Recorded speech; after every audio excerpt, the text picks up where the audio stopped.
సాక్ష్యమేమనగా, నా తమ్ముడు కుమారుడు ఆయన ఒక జాబ్ చేశాను. తర్వాత ఆయన రిజైన్ చేసి ఇంట్లో ఉన్నారు.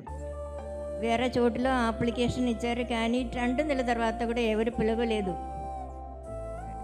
తర్వాత నాకు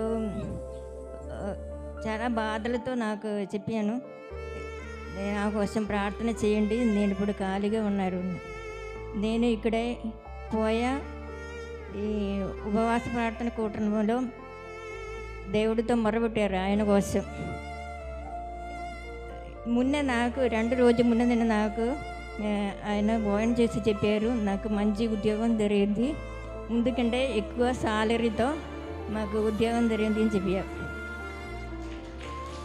మన ప్రార్థన ఆలగించి ఆ దేవాది దేవుడును శతకోటి వందనాలు.